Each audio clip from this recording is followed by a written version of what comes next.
Assalamualaikum warahmatullahi wabarakatuh. Apa kabar anak-anak? Semoga sehat. Kita mengawali tahun pelajaran 2020-2021 ini dengan semangat yang masih harus tetap sama, seperti apapun bentuk pembelajarannya. Oke, sebelumnya saya perkenalkan diri dulu. Saya Siti Istijabatun MPD, mengampu mata pelajaran kimia. Anak-anak, kita awali untuk mata pelajaran kimia pada semester 1 ini pada KD 3.1, yaitu membahas tentang hakikat dan peran kimia dalam kehidupan, metode ilmiah, serta keselamatan kerja di laboratorium. 3 sub pokok bahasan yang akan kita pelajari pada KD 3.1 adalah yang pertama mengenai hakikat ilmu kimia. Kemudian yang kedua, peran ilmu kimia dalam kehidupan, dan yang ketiga, metode ilmiah. Hakikat ilmu kimia. Apa sebenarnya ilmu kimia itu? Ilmu kimia adalah ilmu yang mempelajari tentang susunan materi, struktur materi, sifat materi, dan perubahan materi. Setelah mempelajari hakikat ilmu kimia, maka berikutnya kita akan mengetahui peran ilmu kimia itu dalam kehidupan apa saja. Yang akan kita bahas adalah cabang-cabang ilmu kimia. Kemudian yang kedua, manfaat ilmu kimia itu dalam berbagai bidang kehidupan. Yang ketiga, peranan ilmu kimia untuk menyelesaikan masalah-masalah global. Dan yang keempat adalah karir apa saja yang terkait dengan bidang kimia. Ilmu kimia terdiri dari beberapa cabang, yaitu ada kimia organik, kimia anorganik, kimia analitik, biokimia, kimia lingkungan, kimia farmasi, kimia inti, dan lain sebagainya. Kalian bisa mempelajari lebih detail mengenai cabang-cabang ilmu kimia ini.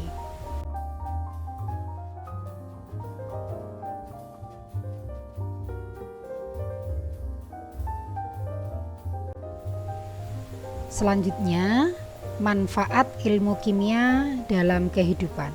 Banyak sekali bidang-bidang yang melibatkan disiplin ilmu kimia. Di antaranya adalah bidang kedokteran, bidang pertanian, bidang geologi, bidang teknik sipil, bidang hukum, bidang mesin, dan lain sebagainya. Adapun contoh-contoh dari berbagai bidang tersebut bisa kalian lihat, bisa kalian cari referensinya lebih banyak dari buku sumber yang lain.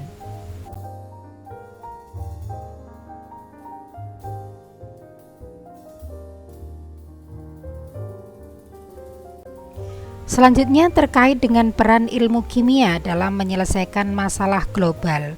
Ada beberapa peran penting dari ilmu kimia, diantaranya adalah dapat menemukan sumber energi alternatif seperti alkohol atau kita kenal dengan gasohol.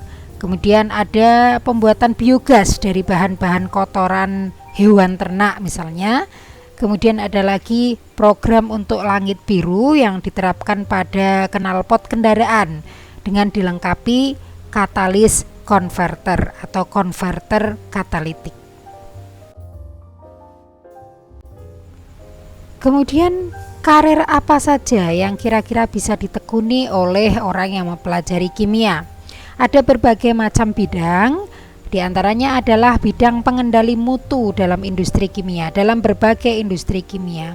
Kemudian produksi petrokimia misalnya. Kemudian bisa karir dalam laboratorium atau pusat pengembangan milik pemerintah sebagai peneliti. Bisa juga berkarir sebagai tenaga pendidik untuk bidang kimia di lingkungan pendidikan. Dan masih banyak lagi karir-karir yang bisa ditekuni. Berikut adalah metode ilmiah yang akan kita bahas, yaitu terkait dengan karakteristik metode ilmiah. Yang pertama bersifat kritis dan analitis, yang kedua bersifat logis, kemudian bersifat objektif, lalu konseptual dan empiris. Adapun langkah-langkah dalam metode ilmiah, yaitu dimulai dari merumuskan masalah, yang kedua menyusun kerangka teori, yang ketiga merumuskan hipotesis, dilanjutkan melakukan penelitian atau eksperimen, lalu mengolah data dan menganalisis data hasil eksperimen. Selanjutnya adalah menarik kesimpulan, dan langkah yang bisa ditempuh sebagai tahapan setelah menarik kesimpulan adalah mempublikasikan hasil dari penelitian yang sudah dilaksanakan. Berikut kalian bisa melihat sistematika laporan hasil penelitian. Urut-urutannya dimulai dari judul penelitian sampai terakhir adalah lampiran-lampiran.